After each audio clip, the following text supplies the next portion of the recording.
Hello, আমি উমা। আমার আরও একটি ভিডিওতে তোমাদের স্বাগত জানাই। আমরা বাঙালিরাই মাছে ভাতে বাঙালি।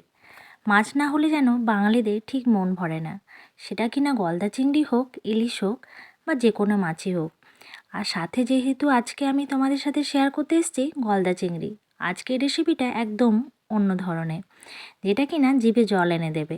গলদা চিংড়ির মালাইকারি। তো এখানে যে মালাইকারিটা বানাবো তার জন্য এখানে আমি চিংড়ি মাছগুলোকে লবণ হলুদ দিয়ে সর্ষের তেলে ভেজে নিয়েছিলাম। খুব বেশি চিংড়িগুলোকে ভাজবে না। তো এখানে যে মশলাটা করেছি সেই মশলাটা একটু স্কিপ হয়ে গেছে। ভিডিওটা এডিট করতে গিয়ে দেখছি ও বাবা, ভিডিওটাই নেই। কি করব, যাই হোক তোমাদের মুখেই বলে দিই। তো এখানে যে মশলাটা নিয়েছি সেটা তোমাদের রেসিপিটা বলে দিই। এখানে সর্ষের তেল নিয়ে নিয়েছি, তারপর একটু গোটা গরম মশলার ফোড়ন দিয়েছি, তার মধ্যে দিয়েছি পেঁয়াজ রসুন আদা বাটা, আর সাথে হচ্ছে কাজু বাদাম পেস্ট করে রাখা। এরপর দিয়ে দিয়েছি গুঁড়ো মশলা আর রঙের জন্য হলুদ আর কাশ্মীরি লঙ্কা গুঁড়ো।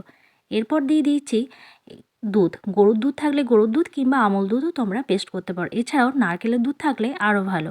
এখানে আমি আমুল দুধই একটু দিয়ে দিয়েছি, যেহেতু আমার কাছে নারকেলের দুধ ছিল না। তারপর ভেজে রাখা চিংড়িগুলোকে এর মধ্যে দিয়ে দিলাম, আর অবশ্যই স্বাদ মতো লবণ দিয়ে দেবে। ভেজে রাখা চিংড়িগুলো দেওয়ার পর একটুক্ষণ ফুটিয়ে নিতে হবে, যাতে চিংড়ির যে রসটা বেরোয়, মানে সেন্টটা বেরোয়। চিংড়ি যত ফুটবে ততই একটা গ্রেভিটা পুরো হবে আর সেন্টটাও আসবে খুব সুন্দর।